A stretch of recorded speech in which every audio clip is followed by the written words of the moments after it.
There we go. And Okay. we are ready to roll. Yeah. Okay, let's go. Let's do it. All right. All right. Wait a minute. All right, now we booming. Okay, I keep saying that all the time there, but it's an old habit of mine.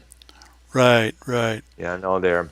Welcome, ladies and gentlemen, to Arknolia and the Doctor. This is episode 24 of our Music Memory series. And tonight we're going to be taking a look at something that was kind of like a big thing throughout the 1960s with acts like Jan and Dean, the Beach Boys, and a whole cast of others.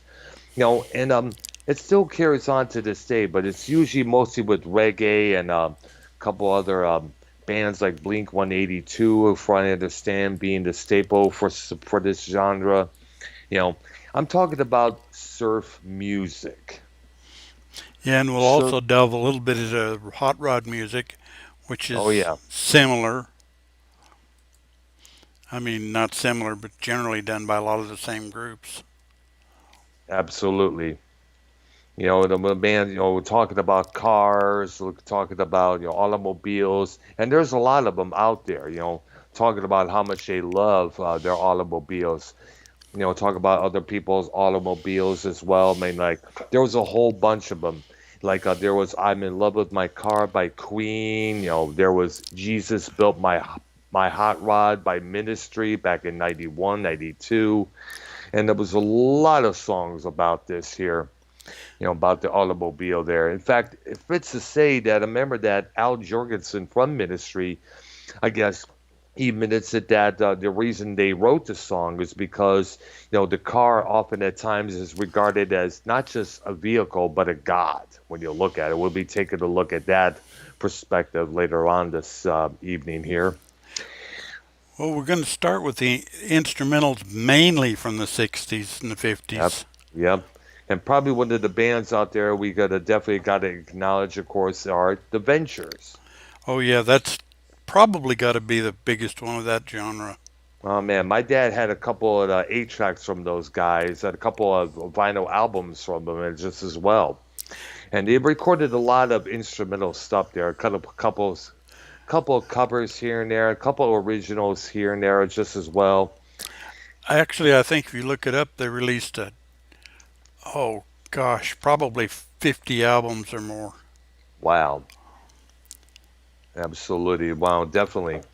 And I don't know if they're still together or if they're still together. Any members are if they're still around, such and such. I think they may be, but I think it may have one original member there. It was an instrumental rock band formed in Tacoma, Washington by Bob Wilson and Bob Bogle. The band, a quartet for most of its existence, helped popularize the electric guitar sound in the U.S. and across the world during the 1960s. While their popularity in the States waned in the 1970s, the group remains still revered in the country of Japan, where they do still tour regularly to this day. The Wow. classic lineup was, of course, Bob Wilson, Bob Bogle, who was the lead guitarist who later switched to the bass guitar, Noki Edwards, who was on bass but switched to lead guitar, and Mel Taylor on the drums. Now, their first well-known single, "Walk Don't Run," gained international fame for the group and is often cited as the top songs recorded for the electric guitar in the 60s and early 1970s.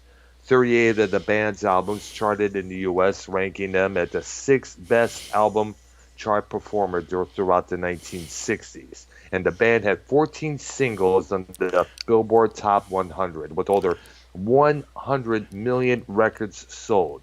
Yeah, They're I knew it was a considered, lot of them. yeah, a lot of them, and they are considered one of the best selling instrumental rock groups of all time. Easily. Yeah, I'm not, like I said, I'm not really sure how many albums they released, but I know there were a lot of them. Yeah, Lord. In fact, they were considered the band that launched 1,000 bands, according to one journalist there, whose name I forgot. In fact, this recording of "Walk Don't Run" was inducted to the Grammy Hall of Fame for its everlasting impact And in 2008, they were inducted into the Rock and Roll Hall of Fame there. Phone. Yeah, Uh, and the song was so big that they actually released a remake of it in 1964 called yeah, no, "Walk Don't Run 64." uh-huh, exactly. That was a that was a common thing back at time. I remember Jerry Lee Lewis recorded it whole lot of shaking going on for one record that he released it later Yeah, on. But this version, from what that I heard, basically had a female backup vocals there. I'm like, huh, who, he, yeah. Where and did that it's come from? I have no dang clue, man. Give me a and break. and actually, they're also famous for doing the theme to Hawaii Five O. Oh yeah, absolutely. The original Hawaii 50 Right. you should Well, be back yeah. from the 1970s. Not the revamped version that we have now on CBS TV at around this time. Right. Yeah. But some of the instrumentals, big ones. Yep. There's one by the group called the Champs called Tequila, which you're probably familiar We all with. know, like the back of our hands, absolutely. That Pee Wee Herman dance somewhat danced to in his first movie, Pee Wee's Big Adventure from 1985. Who cannot forget that scene? Right. Yeah. And then another big one from, well, that the late 50s was a pretty good song, actually, by Santo and Johnny. I don't Sl- think I heard of that. Yeah. Sleepwalk. Oh my gosh, I know which song you're talking about. I heard that song, but I just didn't know who performed that. I think Larry Carlton, a jazz guitar player, did his version that charted in early 1980s, I guess. Yeah. Now, they were actually the authors of that song. The writers of it actually. Yeah. So they must have gotten got a lot of royalty money for that song being recorded by Larry Carlton, I guess. Oh, and others covered it too. Ventures for Oh, one. oh wow. See, a lot of those songs are often covered by many artists Oh, around yeah. that period there. Yeah. You just didn't do one version. There was a couple others that would do theirs just as well there. Like if you, for instance, the song "Respect," which Aretha Franklin did. Apparently, it was done first by a band called Scott Morgan and the Rationals, a Detroit-based band, around the 1960s there. Yeah, and Otis Redding did it too, actually. Oh yeah, no surprise there. But then Otis Redding, as we Yeah, they, mentioned, another product on. He also did his version of this, which was also done by Three Dog Night. Also, Satisfaction from the Rolling Stones. yeah, yeah, Gosh, yeah. Everybody did one songs. yeah. Then another one was done by Percy Faith, theme from A Summer Uh, Place. oh yeah, You'd know that one if you heard it. I think so. May have, yeah. Then the Shadows, an instrumental group from England, had a song called Oh yeah. Apache. Oh my gosh, dude. Look on YouTube and look up Black Sabbath, 1989 Apache. It's Tony Iommi, Neil Murray on bass, Cozy Powell on drums, recording their version of that song. Oh wow, I And haven't apparently heard that. that song was a big.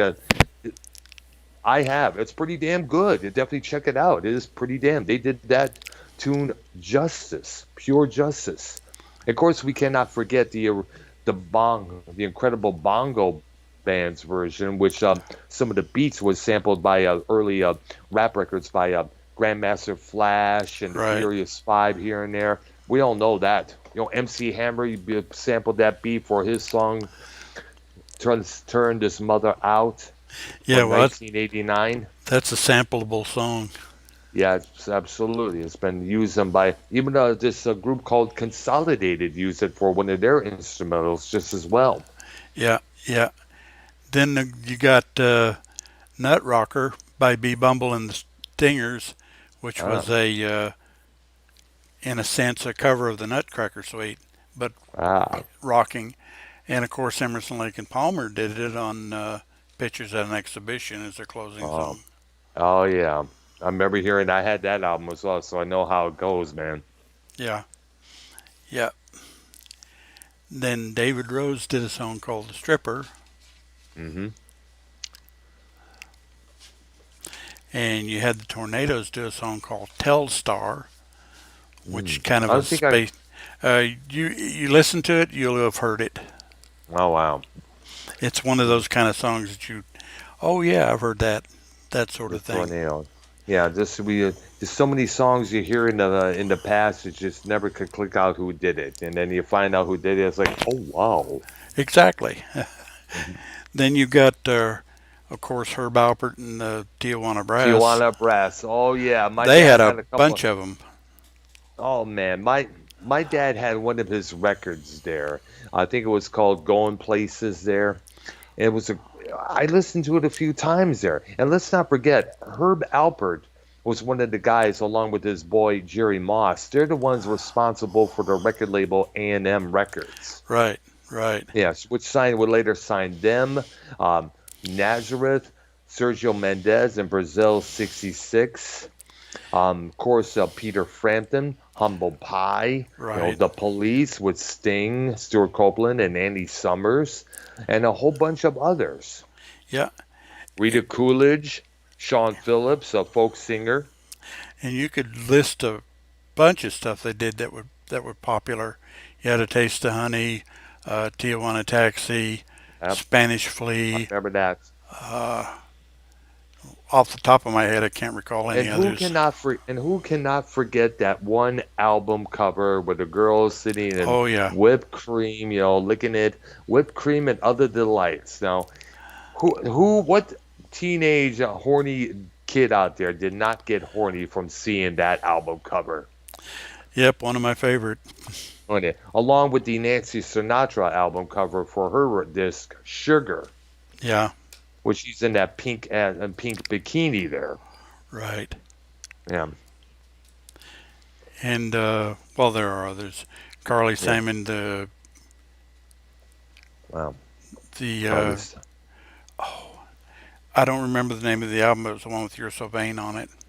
Oh yeah, No Secrets, I think it was. I think that's correct. Oh yeah, But she's pretty much out there for everybody to see. oh yeah. The one, the one is that the one where she's wearing a hat and a long sleeve sweater like shirt, or was this a different cover? I think that's the one. But like I said, you could pretty much see everything. All right, let me look it up here. And while you're doing that, I'll move on to Go right Paul ahead. Paul Marriott, Love Is Blue. Ah, And then one of my favorites of all time, Hugo Montenegro and his version of The Good, the Bad, and the Ugly. oh yeah, we all know that song like the back of our hand. Metallica's opening theme music from the start from 1983 up to this present, still used to this very day. There, Oh, I thought they were using The Ecstasy of Gold. they were. Oh yeah, they were using that. That's right. You got there. Yeah, I thought you were talking. I got confused there. My bad, folks. Well, The Good, I'm the Bad, looking and at. the Ugly is the opening theme for The Good, the Bad, the Ugly. Oh yeah. Which actually, that soundtrack should have been on my list. I Oh forgot yeah. all about it. That's a great Yeah. soundtrack. Yeah. I know. It's like some of those stuff that those westerns at that time had some pretty damn good music there when you think about it.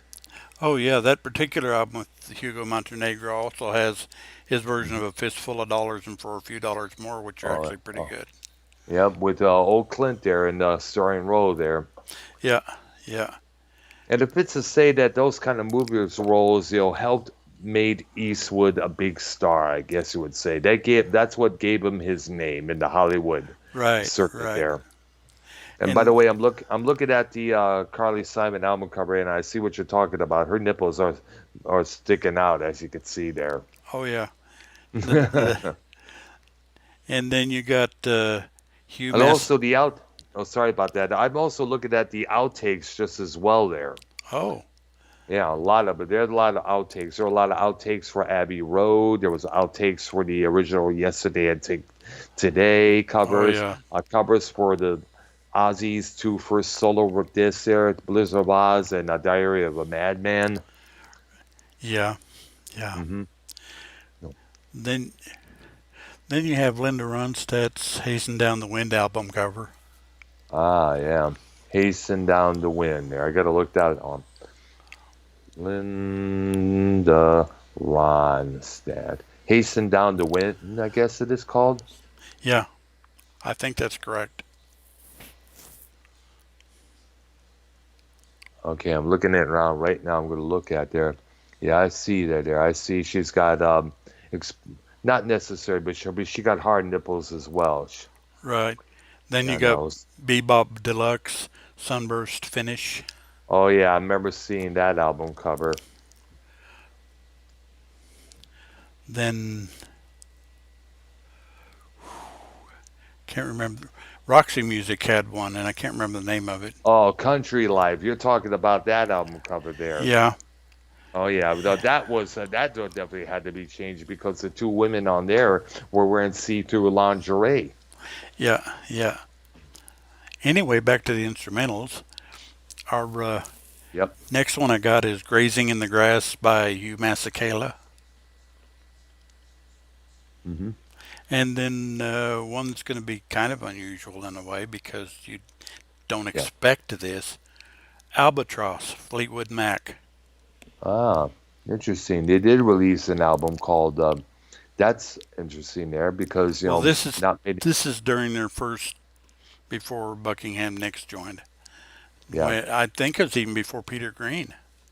Oh. I don't remember, but it's a pure instrumental. It's a Mm. great song though. Then Henry Mancini did the love theme from Romeo and Juliet. Oh yeah. Then a group called Popcorn did a group called Hot Butter did Popcorn. Is that electronic song? I believe it was. Kind of. And I thought they should have followed it up with Baked Potato, but hey, that's a personal opinion. Yeah, but I think I've heard Popcorn, You couple probably times have. on YouTube. I think I have, yes. It was like one of the lists of the pre-electronica songs, prior Right. to Tangerine Dream, all this stuff, whether it's David Guetta or all these techno DJs and dance artists out there. Yeah. Yeah. Yeah, and that well, until you get into the 70s, it pretty much covers the big instrumentals. Yes. Of course, you got Frankenstein in the 70s, but Oh yeah, we'll for get to Edgar that Winter one. Group. Yeah, we'll get to that one. Yep. And unless you got any others, I pretty much covers what I know about Well, instrumentals. there was a few instrument. There Well, was there were well, others that were in the surf music, and I was going to do them in the surf music. yeah, definitely a lot of. So we got to mention one instrumental guitarist out there, Dick Dale, who is Well, yeah, that's kind of what I was thinking. yep, because he's like one of the pioneers of the surf rock music genre there. Right. Yeah, So he's definitely. him and the Safaris who did Wipeout. Oh yeah, who cannot forget that? I remember Dweezil Zappa, Frank's son, did a cover of that song. And I think Herman Rarebell from the Scorpions, the drummer for that group, he did his version up there with a heavy metal version for an album he released it called Herman Z German. I think it was in 1985 or 86, I believe there. Right, right. Yeah. Then, of course, you got Pipeline by the Shantays. Uh-huh. I don't think I heard that one there. I don't think All you do is pull it up and listen to it, and you go, oh, yeah, I know Pipeline. that song. All right. All right. Definitely check that out there. And then you get into the vocal surf, which we'll get to them, but you got the Beach Boys and Jan and Dean are the main ones, but you got a lot of Yes. others too. And you also had things like Surfing Bird by Trashmen. Oh my gosh, dude, that was when we think of that song now, we think of that episodes of Family Guy where Peter Griffin's doing his version there. Yeah, I'm surprised that song, when that song was being used, or his version, didn't make it big back on the charts because of that. Because it worked with Twist and Shout with the Beatles version, thanks to Ferris Bueller's Day Off in '86. Yeah, and it's funny And, because there was a lot of one-hit wonders of the surf and hot rod for yeah, some reason, which I really don't know why. it's kind of mind-boggling about that one because many of these acts recorded many other albums other than the main hits ones Oh, that probably the so, but yeah, they never got played. Uh, yeah. One that I can think of is the Rivieras with California Sun. Um, Then you got Ronnie and the Daytonas did GTO. yeah, GTO, named after the automobile, if I'm correct. Oh yeah, well we're kind of Uh, getting into hot rod. hmm Then you got the Ripcords with Hey Little Cobra, and a group called the Hondas released its own. Well, they did a cover of Little Honda by the Beach Boys. Yeah, so the Beach Boys were kind of like the Beatles in terms of surf music, I guess you could say there. In a sense, surf and hot rod because they did both.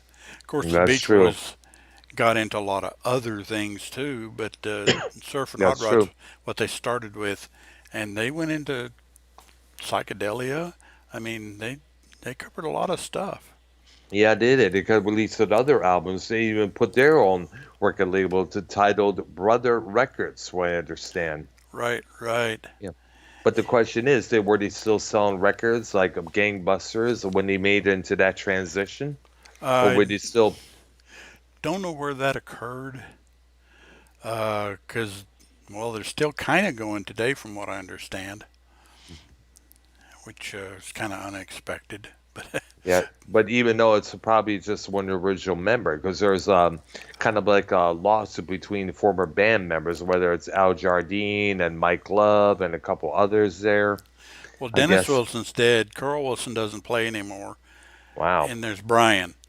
And Brian Wilson. I don't know if Brian's still in the group or not. But heck, without Brian Wilson, there wouldn't be any Beach Boys. That's true there. He was like the creative mastermind behind those Yeah, earlier recordings there. And sadly, I guess his mental health, along with the drugs that he was doing, kind of screwed him up what? there for how You're in many there, years there he was out of the limelight until this Eugene Landy Judy. came along and got him going again, like watching his every move and making sure he was doing the right things, such and Right, such and such, right. but then again, I guess Landy later on lost his license because of something that he did apparently. So Yeah, I guess right now, there was a lawsuit, to get his earnings, I guess, from what I understand. I don't really know the full details. This was way right, back, I guess, right. in either '90s or early '80s there. But Judy, I'm on the phone Brian here. Wilson kind of like he kind of like gave himself a became big comeback when you think about it because Yeah, he released this one record that was supposed to have been a Beach Boys album, but for some reason got shelved. yeah, yeah. It's kind of an interesting path with him because there was a period of time, as I remember, where he kind of fell out of things and spent all of his time in his room. Yeah, getting bloated, dazed out of his mind, hearing Yeah, everywhere. In fact, there was a song written about him his two by his two daughters, Wendy and Carney, yeah. who of course, as you know, later, along with China Phillips, will form Wilson Wilson. Phillips. Right, right. Yeah. It's kind of for a while, a sad situation, but he got over it and got back Yeah, into things, which was good because Brian's a talent. I mean, he really is. yeah, and plus it had to get rid of Eugene Landy, because apparently he started out good, and apparently, for what we understood, became a controlling, manipulative SOB. For what I understand. It happens, I suppose. Yeah. It does like that. That's why Aerosmith had to get rid of one of their managers because he became the exact same thing there. Yeah, and of course, Grand Funk had their little thing. Yeah, Terry Knight. He was, yeah, sadly, he became a schmo just as well. A lot of managers became, and the overlookers became schmoes. That idea of control over one group and one other person kind of gets in their head, for I understand. Yeah, yeah. Okay, I got a couple of lists here. I guess Yep. we can start. Let's start with Jan and Dean. Okay, there. Probably one of the bigger success stories, especially with one of the members. Which one was it? Jan himself Jan or Berry. Dean? Jan Barry.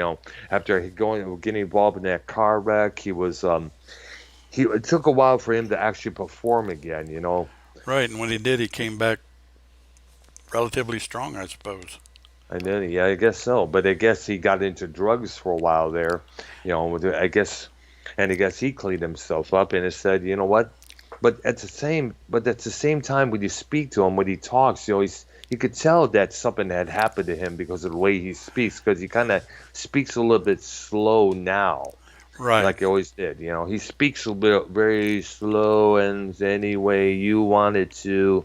And then when we got into the studio, but then again, that cannot be helped because of the car wreck. right.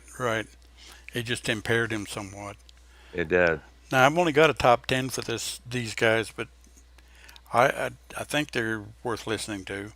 Yep. Number 10 is the flip side of Little Old Lady from Pasadena. It's a song called Anaheim Azuka Cucamonga Sewing Circle Book Review Timing Association. That's the title. Wow, interesting one there. It's actually abbreviated AACSBRTA most times. Damn. And you thought you heard long titles before, but then again, you have not heard the Terrence Trent D'Arby album title after he made it big there. I have to look it up sometime because I'd read the whole title because man, that son of a gun is long. Well, my favorite long title song is Pink Floyd. Several species of small Oh furry animals man. gathered together in a Oh cave man. grooving on a pick. I Oh man, that is a trip to listen to, and that's no samplers. That came out in '69 there on Yep, the Amagama album, and yep, all that was looped up tapes, repeating itself backwards, going to speed it up, slow down, you name it. That's yeah. all Roger Waters and his voice. It's an interesting trip to listen to. Well, more than a trip. If you're zoned out on the dope there, then you'll be flipping out most likely. Yeah. Number 9, I got's another flip side. It's actually the flip side, I believe, to Dead Man's Curve. New Mm. Girl in School. Ah, nice one there. It's a pretty neat little song. Ah, And number 8 is, I guess, their ode to tearjerkers. It's a song called A Beginning from an End. wow. Which is a love ballad, I guess, about broken hearts, I guess. Well, it's a love ballad about, well, I think you need to listen to it All right. and get the story because there is a story there. Wow. And number 7 I got is a song that Brian Wilson donated to the Jan and Dean, Surf City. Ah. Oh yeah, and that's the one with two girls for every boy. Right. Oh man, that would be a dream come true to a high school teenager, especially the nerdy kind who can get no chicks. That would be their ultimate dream at that point. Right. Of Number course, six. that's any guy. That's any Well, guy's yeah, dream when when you you think get down to about it. it. Yeah. Uh, Number 6 was sidewalk surfing, which we all know, you know, sidewalk surfing is Oh yeah, roller basically. skating. I think. Yeah. Yep. Number 5 is a song called "You Really Know How to Hurt a Guy." Wow. Dedicated to that one lover of theirs who screws them over. Yeah. Number 4, I got a song called "From All Over the World," which is their kind of, I forgot what festival they were singing about, but they were singing about a festival. A rock concert festival, I guess. Right. Right. Well, what year they came out there? Because the one that the most there were the festivals everybody know was Monterey Pop Festival, Well, it's before Woodstock. all of those because it has Leslie Gore in it, and she wasn't in any of the Oh, others. oh, wow, Well, they that's mention fair. her. I don't mean that she was in, you know. Yeah, because the ones I know of were like Almont, Woodstock, Monterey Right. Pop. And I told you about the Texas one. Oh yeah, that's true. Yeah, yeah. Last week, look it up, folks. There was a great festival featuring a lot of good groups up there that Arky here attended there. Well, I didn't go to it. Oh, that's right. I forgot. My bad. Duh. Well, I wished I could have, but I I couldn't work it out. Ah, Number three, I got Ride the Wild Surf, which you'll know from the line, "Got to take that one last ride." yep. And one last little ride, before he hangs it up, I guess. Yeah, yeah. And then number two, I got Little Old Lady from Pasadena. Oh gosh, that was always a trip title there. Because when we think of that, we think of some old lady behind the wheel of a hot rod going speedy down a school zone in the intersection there. Bzzz, Yeah, I yeah. That's guess kind that's of what I the guess that's basically what the song's about. pretty much. It's about hey, excuse me.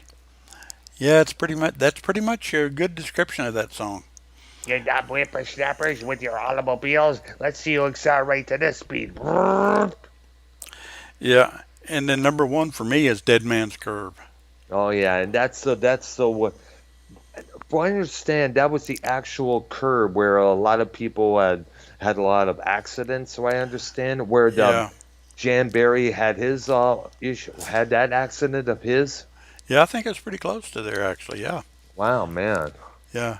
When I was in a group, I always joked that we should do uh, Last Kiss, the one where the girlfriend dies, Wow, and I forgot the name of the other song, but it was the one where the singer of the song dies, wow, and then the Dead Man's Curve where the stranger dies, wow, and then follow it up with Blood Rock's DOA where everybody dies. man. Dan, that's probably the you call that the death show when you look at it there. Yeah. Oh, Tell Laura I Love Her. That was the other one. Uh, oh, I see. Yeah. The protagonist, singer, whatever, Yes. was the one that perished. Wow, that's a trip, man. It's Yeah, sad in the it's way. It's sad. It's sad in a lot of ways when you think about it. There. well, it's amazing how many death songs are out there. I know. I could probably think of several more if I had the time to do it. I Wow. didn't occur to me to cover that one. Yeah. But that's pretty much my Jan and Dean list. I had a couple three songs that I didn't put on the list, but they're decent in their own right. Linda, I Found a Girl. Then a couple of, I guess, for lack of a better term, semi goofy ones. Uh, their version of Batman, but not the theme. They sing about Batman. Ah, I see there. So they added lyrics to it there, or there was originally They lyrics in the original cut.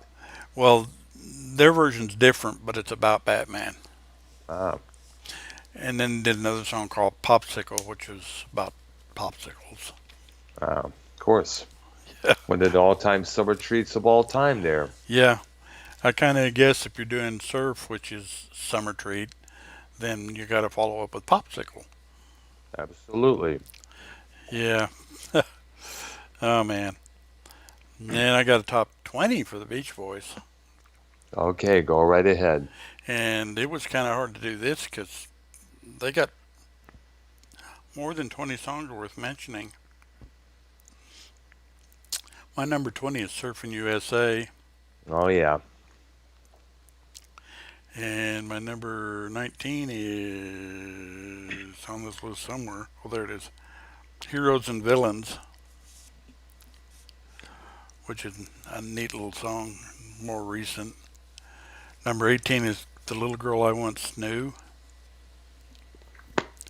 Number 17 is Help Me Rhonda. Oh yeah. 16 Surfer Girl, which is a nice ballad.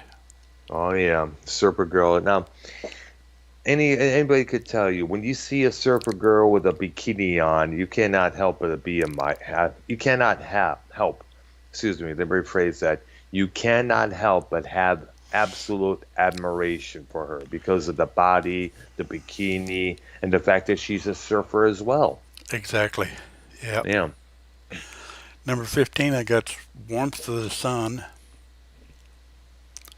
I, They had a pretty decent amount of ballads. And then Yep. number 14, I had Don't Worry Baby, which is the flip side of I Get Around. Ah. And 13, I got Windy. Oh yeah, which is a pretty good song there. I remember hearing about people saying that there's some sort of a cough towards the end of the song there. Yeah.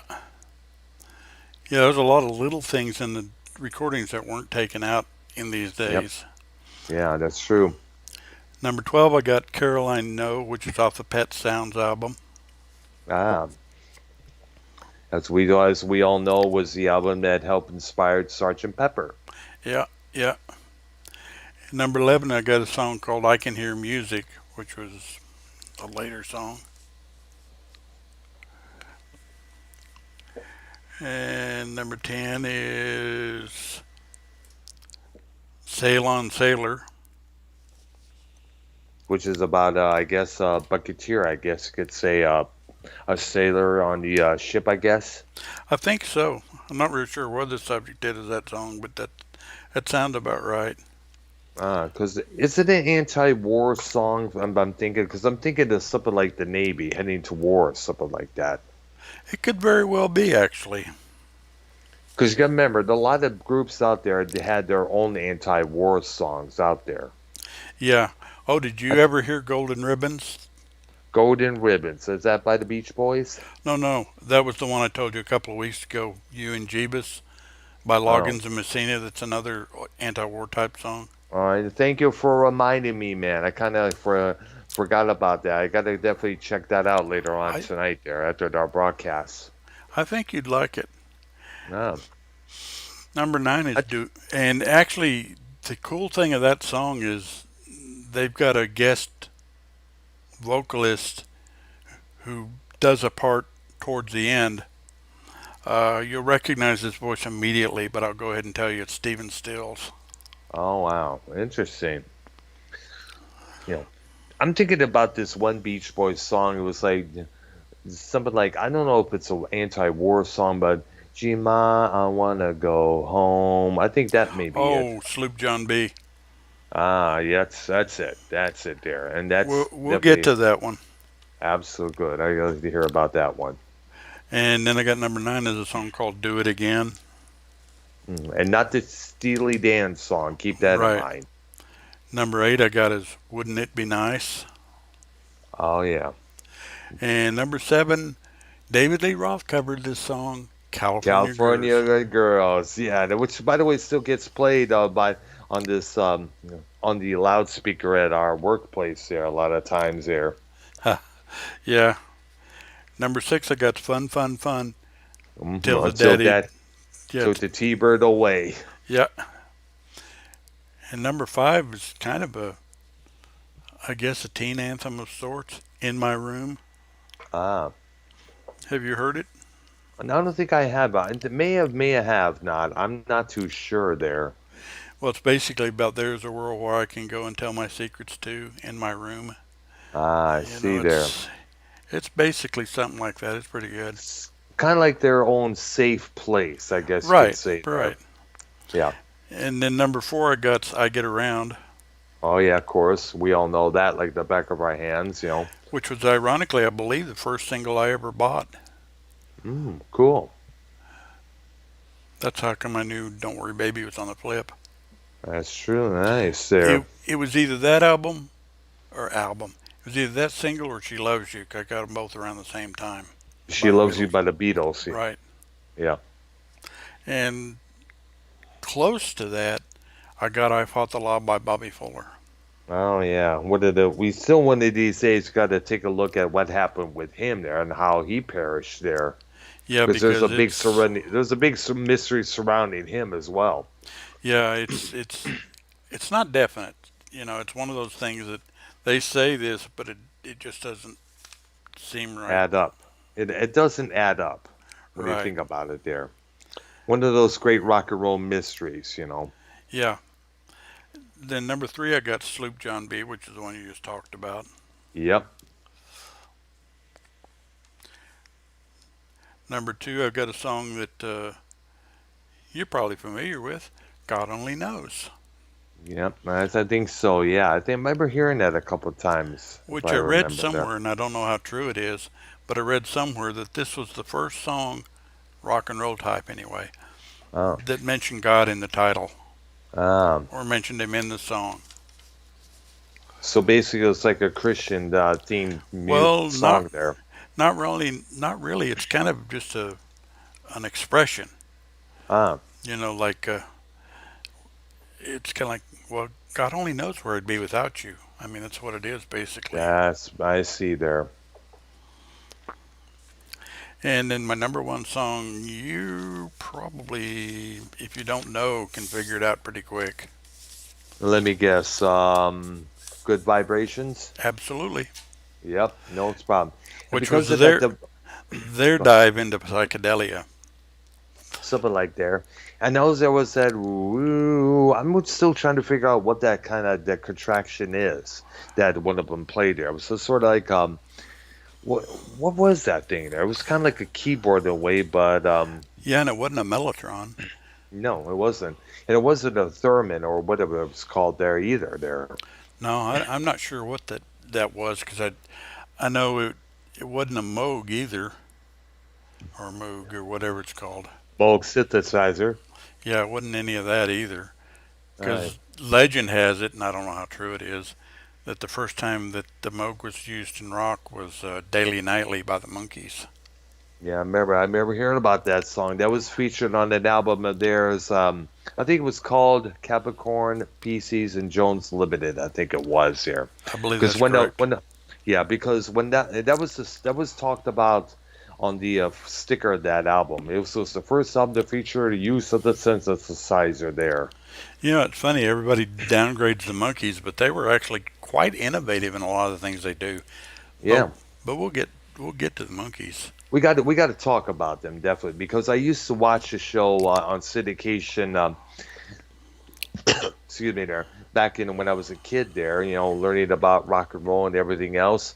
They were like they did actually hung around with the Beatles a couple of times there. And Yeah, was rightfully so because they were modeled after the Beatles after their success of Hard Day's Night there. yeah, and actually, I watched the show in first run. And they also got to get a lot of good music came out of there as well there. Oh yeah. Well, we'll have a Monkees list when we get to it because I've already done it. Absolutely, yeah.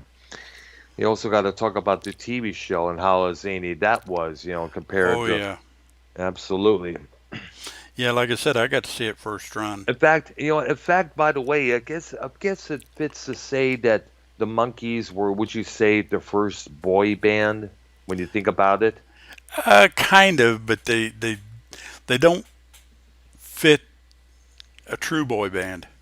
No, because Like most boy bands just get up there, sing, dance, and not play instruments, whereas Monkees actually did. right. Peter Tork and Mike Nesmith, played instruments. Mickey Dolenz, I don't know if he was a real drummer or not, but Davy Jones did release an album on his own, prior to joining. Right. In fact, he's credited as the main reason why the other David Jones changed his last name to Bowie. Yeah, it's funny because it was an interview somewhere. I'm not real sure where with one of them that said if they were truly playing what they could play best, Davy Jones would be the drummer Mm, because he could play drums. Peter wow, Tork would be the guitarist. Mike Nesmith would be the one playing bass, and wow. Mickey Dolenz would be the front guy. Ah, and he was a good singer, by the way. You got to give Oh, him his due there. of the four, he was probably the best. Yeah, he was also a good director as well. He directed a couple episodes of that series there. Yeah, yeah. But Yeah. yeah, he was probably. Well, when we get to him, you're going to find that a lot of The my more lists. zany, he was mostly the more zanier Oh yeah, of the quartet there. absolutely. He was absolutely. You watch those old episodes, you see what I'm talking about. Yeah, he was definitely the out there guy. Yeah, he was, man. Now, speaking of the Beach Boys, I talked about this, legal issue here, and basically there was a lawsuit over an album called Smile, which was released in Right, 2004 by, of course, Brian Wilson. right.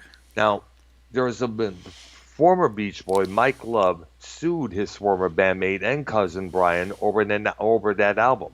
Now, according to Mike Love, Love he said purports that Wilson's promotion of that album misused his likeness, music, and the Beach Boys name. To quote directly from his filing, Love says Wilson, quote unquote, shamelessly mis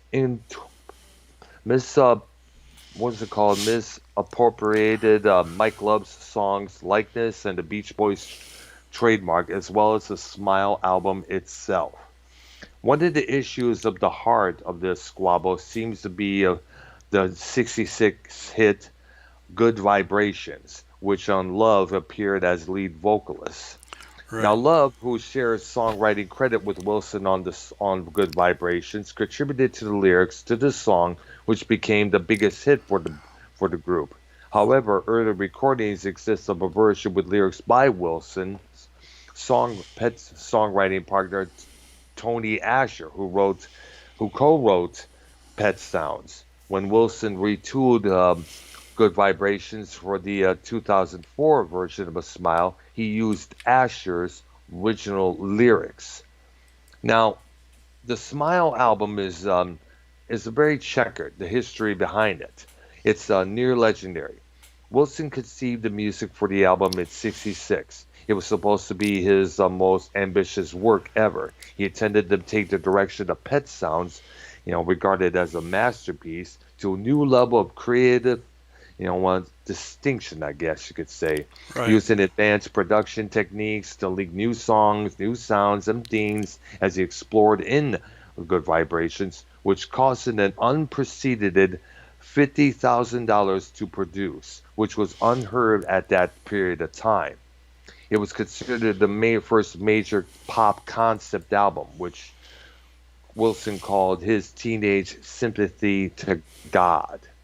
It was Mm. an artistic leap, both musically and conceptually, a stark departure, but it didn't fit with the rest of the group. Sun, sand, and tanning formula and image, and for a number of reasons, including internal tensions within the group itself, and plus the problems that Wilson was going through. The completion of the album was repeatedly postponed until it was finally abandoned and shelved, regarded as a would be a classic, but got lost. Yeah, And they finally, released an album later yeah, that kind of played on that, and I think it was a double set. It may not have been. maybe. Friends and Smiley Smile. Um, yes, I remember Smiley Smile. I remember seeing the album cover. That's when he started getting into the psychedelic stuff there. Right. In fact, around that time, they were doing a lot of performances at this German program called Beat Club. I guess it was out of somewhere in either Germany or somewhere around the European regions there. It's kind of funny seeing the Beach Boys are wearing this psychedelica dress over there with all this long hair and this long ass beard, looking like hippies, playing Yeah. surf music with some sort of like a you know what I'm talking. You look up Surfing USA, the Beat Club version of that video, and you see what I'm talking about there. Right. Yeah. But suffice to say, Now, Wilson decided this. The Beach Boys explored a Go lot of ahead. stuff. They did a lot of things. They That's true. touched on a lot of genres. That's true there. Now, in 2000, back to the Smile album saga here. Wilson decided to complete the album throughout 2004 at last and release it on his own. He recorded it in its entirety with the help of a young Los Angeles pop group called the Wonder Mits and a 19-piece orchestra. Wow. Upon its release, Smile quickly earned international acclaim and sold millions of copies. And the success of that album marked the beginning of a major comeback for the reclusive and troubled Wilson. And now Mike Love is suing him is because was sued him around that time because he was kind of soured by the remake of Good Vibrations. Money Matters could be the reason why Love was at odds with his cuz. Now, in Right. the lawsuit there, Said that while promoting the Smile album, Wilson handed out 2.6 million copies of a Beach Boys compilation CD to readers. Excuse me, there, of a British magazine called, Britain's Daily Mail. I guess it's a publication there. Right. Love contends that the giveaway undercut the band's sales. He also claimed that Wilson had no rights to the CD to begin with, since Love owns the rights to the Beach Boys name and the exclusive legal right to the tour under the Beach Boys name there. So Mike Love is basically the Beach Boys, top and from start to finish here, I guess, because he owns Yeah. the rights. Because I Yeah. remember Funny how him that and Al happens. Jardine had a yeah, because him and Al Jardine were at odds at one another there for a while there. And the others had speculated that Love's lawsuit is an effort to pressure Wilson into allowing Love to continue to tour under the Beach Boys name unchallenged. Now, while Wilson himself is not touring as a Beach Boy, there was some question about him having the rights to distribute the band's music. Now, the lawsuit, which was which was fought in the Los Angeles federal court back in, I guess, in 2000. I guess it was in. I'm not too sure when this was done there, but it was a long while ago, Right. I guess. Now, Go the ahead. lawsuit seeks to at least about $1 million to correct the efforts of unfair competition and infringing uses in millions of illicit profits. Now, in spite of all this, the lawyer representing Mike Love insists that the two are still on good terms and have a cordial relationship. Cordial. Now, Yeah. the attorney, cordial, yes. Now, the attorney claims that the lawsuit is quote unquote nothing personal, but he says there is a problem with some Wilson's associates promoting the album. Now, the lawyer maintains that the two remain friendly and the co-founders of an important band in rock and roll history. Now, Nora Wilson or his attorney did comment on this, leading to some comment about the whole dispute, which may be a publicity stunt to stimulate sales.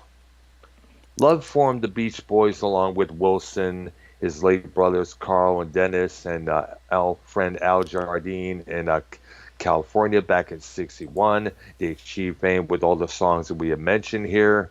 You know, Jardine has his own group called Endless Summer featuring Al Jardine, and who knows?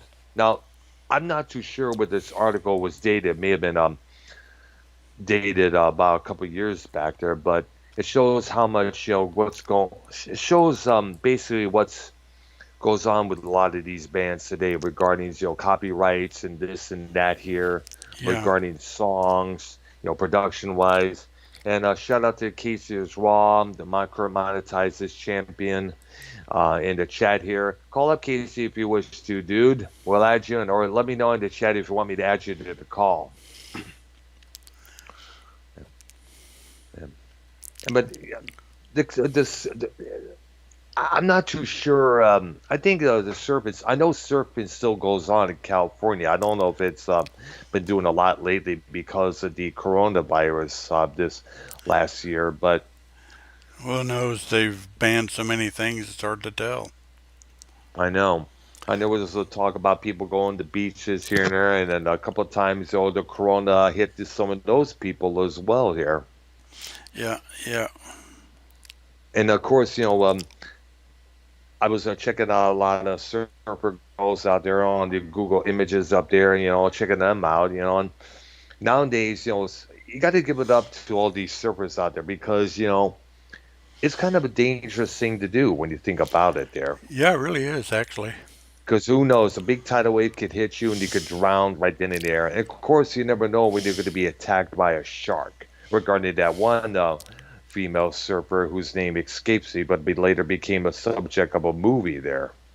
Yeah. Now, that, yeah, it was Soul Serpent was the name of that movie there. I forgot the lady's name, but she became an icon after still continued to surf, even though she has one arm there. Right.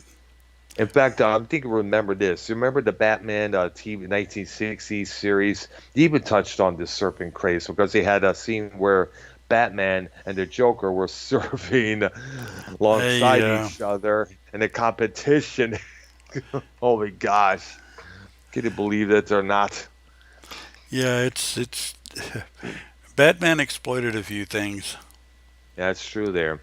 But then again, a lot of TV shows at that time, a lot of TV shows in general exploit the things that are currently trending, whether it's surfing or alternative music or phrases or catchphrases here and there. They always do that. Absolutely. They do it. All right, so this is what I want to get to there. Now, now I don't have TikTok, and you don't. Do you have I TikTok, Art? I don't use TikTok. I don't mess with TikTok. I've really used them. I never really signed up for TikTok. Now I know a couple people have used TikTok a lot of times. Tommy NC 2010 has one. Foulmouth Ken from Foulmouth Network. Shout out to him. He has one just as well. I've yet to do one because I'm kind of reluctant to because of the fact that I heard that some of your information there when you sign up goes over to China and such. Yeah, I've heard And that I'm too. Yeah, I don't need my information going to some dumb country. You'll try to later try to sell me stupid shit through my Gmail Right. and all that bullshit there. But apparently, there was a TikTok video of a Hispanic guy roller skating, filming himself while he's drinking a little bit of juice here and there. And the song that played alongside it, I guess it was added in later on. It was the song "Dreams" by Fleetwood Mac. Now we know this song. It was written by Stevie Nicks. It's one of her signature songs. It's from the album Rumors. Right. Won a Grammy for Album of the Year, beating out Hotel California by the Eagles. One of the most iconic songs and albums that go along with it. And one of those songs of theirs that will not die, along with anything from the Rumors album, whether it's The Chain or Go Your Own Way. Right. Yeah. Yes. Now, the TikTok video for that went so viral on social media that there was a company called BMG, which basically buys up a lot of publishing rights, and helps distribute it. Labels like Arista and RCA in the past. They have snapped up the rights to most of the music that Fleetwood Mac had made throughout the years. After the Dreams video became a big hit on TikTok. Now, BMG acquired drummer Mick Fleetwood and co-founder royalty interests in more than 300 recordings, including Landslide, Go Your Own Way, according to a statement this past Thursday. Terms of the deal were not disclosed. Now, Dreams, as we know, shot on the charts, back onto the charts, after a video of the man skateboarding on a highway while drinking raspberry juice and lip syncing to the song became a big social media sensation in about 8 weeks. It generated about 2.8 billion views on TikTok, was streamed about 182 million times, and helped sell 86,000 Fleetwood Mac albums in the States. And of course, we know that album, Rumors. Right. Yes. And it's a TikToker in the excuse me there. Let me get myself there. All right. Now, the person who did this was a man named Drew Frogger, or Drew Frog, as he's often called on Twitter there. Now, the values of songs and recordings have soared in recent recordings, excuse me, I'm getting fucking tongue-tied here. I gotta slow down, dude. Now, let me try this again. The values of the songs and recordings from yesteryear has soared in recent years after streaming dragged the music industry out of a big-ass slump. And a lot of the recent signups to platforms like Amazon Music, Spotify are older users who want to listen to the hits when they were younger. Now, Right. the BMG deal is the latest of a flurry of music rights acquisitions as artists cut off from touring look to raise cash. Because remember, there's no artists out there on the road right now. Right. There's nobody performing other than Brad Paisley. That was a fucking drive-in concert where you view from your car there, or the top of your pickup, or the back of your pickup truck there. Yeah. But Yeah. it's not Bob the Dylan same as sold being his at the. catalog too. Yeah, I know. A lot of artists are doing this thanks to this Yeah. COVID-19 bullshit there. Yeah.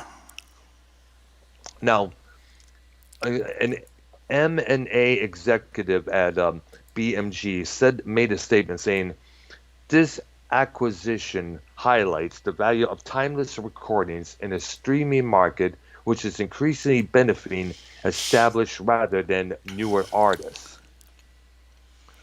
Now, private inquiry from a KKR and company said this week that it bought a major stake in the music catalog of the group One Republic and some of their songs, which their singer wrote with artists including Beyonce, Adele, U2.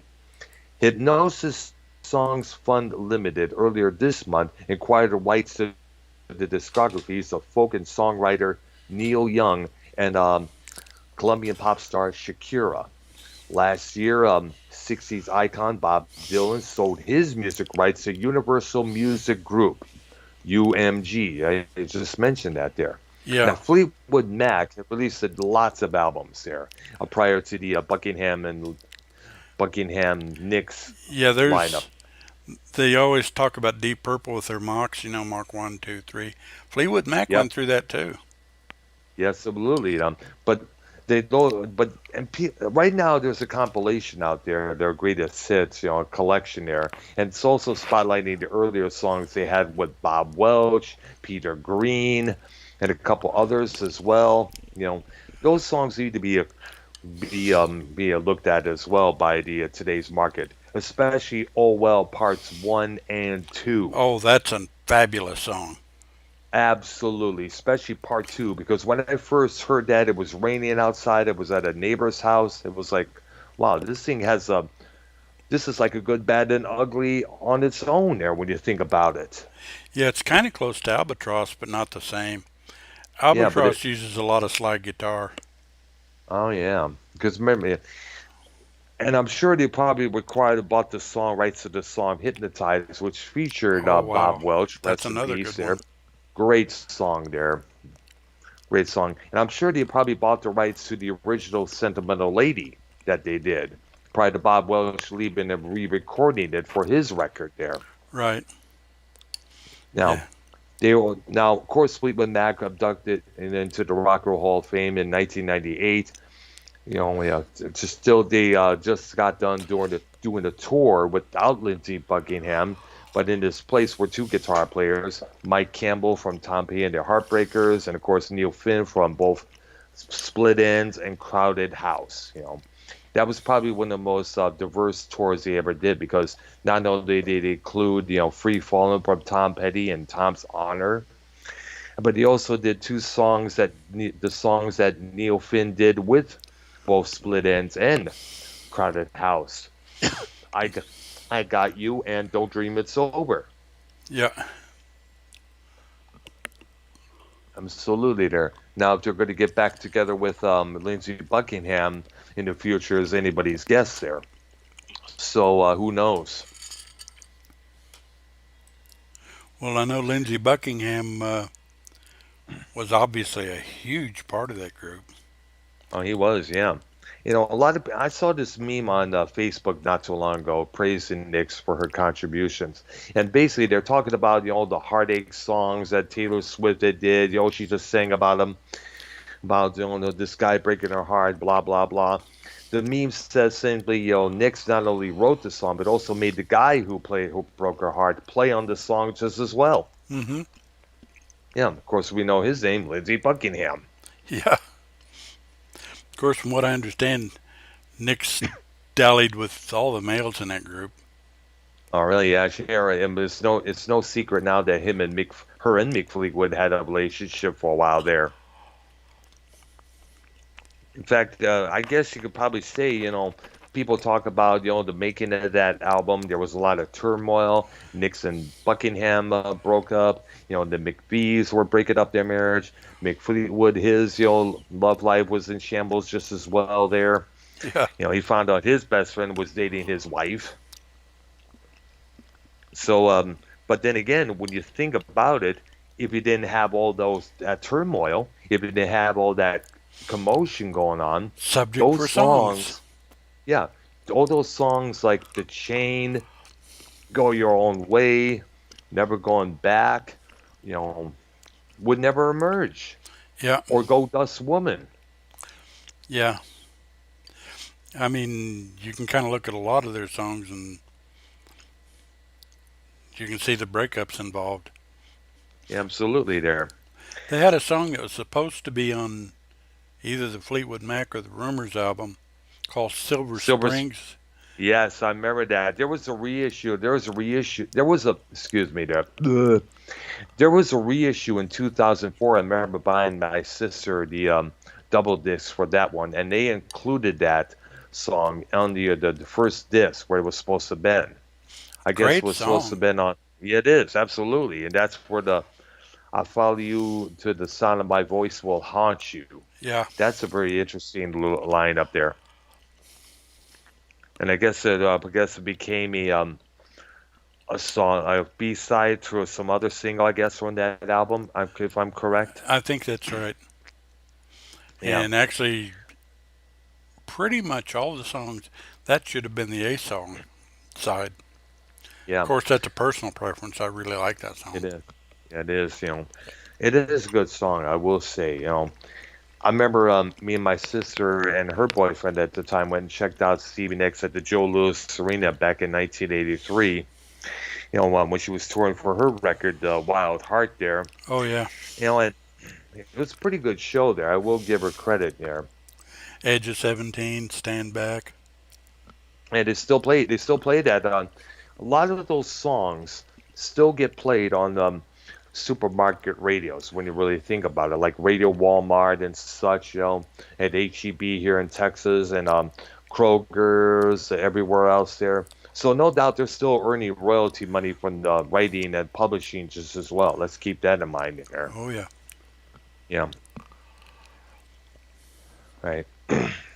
Right. So let's see here. I'm going to see Casey. Let me know if you would want to be added to the show, to the program here. If you want, I got something to. Let me check if he is available by chance. Because I'd like to bring in, see how he's doing. We haven't heard from him in a long while there. That's right. With Devious Dave, Danny MT, File Off Ken. I guess he's going to go live pretty soon with his program. Let's see here. Simo, Chris Moore, and not interested in talking to him. Not right now. Nah, he's not online, unfortunately. There, blah blah blah. Who, Casey? Yeah, and I guess he's not on Skype. I guess right now, currently. So, so interesting enough. A song gets viral on TikTok, and all of a sudden, boom, you have a rejuvenation. In fact, a lot of old artists have been rejuvenated thanks to on streaming services, I guess, like Amazon and Spotify and such. Oh, yeah. Especially now because of the coronavirus. People are unable to go out and do things or unable to work at that time period. You got to do something to listen to some music here. But at the same time, they're still wishing that they could go see live performances once more. Well, I'm hoping that these shows, even though we have a limited amount of listeners, will Yeah, contribute somewhat to that because absolutely. we're trying to tell you guys it's good stuff and you're missing it. Yep, you need to put aside, your stuff like Imagine Dragons. You need to put aside Adele. You need to put aside this artist. Check out what came before, folks. Absolutely. I mean, like, I think I mentioned this before. There would be no Kiss, no Marilyn Manson, no Alice Cooper, without artists like The Crazy World of Arthur Brown and Screaming Jay Hawkins. Pronto. Right. It's All right, there. That's about it, I guess. I think that's it for our episode there, I guess. Yeah, and if we get together tomorrow night, which I guess we will, uh, I doubt. Well, I gotta check my schedule here. Let me go to my phone here because I have my schedule. I think may start at I think we be working tomorrow there, but I need a blah blah blah. Let me check here. okay, while you're doing And we, that, our next show will yeah, be basically, well, I'm trying to decide between garage rock of the early 60s or what you might call America's answer to the British invasion.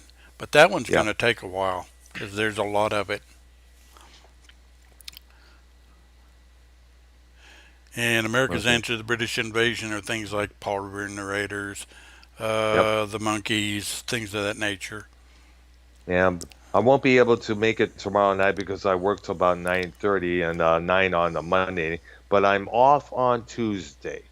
So Okay, definitely we could do episode 25 and definitely garage rock because yeah, let's there's a do lot of garage good rock. absolutely because a lot of good bands came from that scene, bands like the Stooges from Ann Arbor, Michigan there.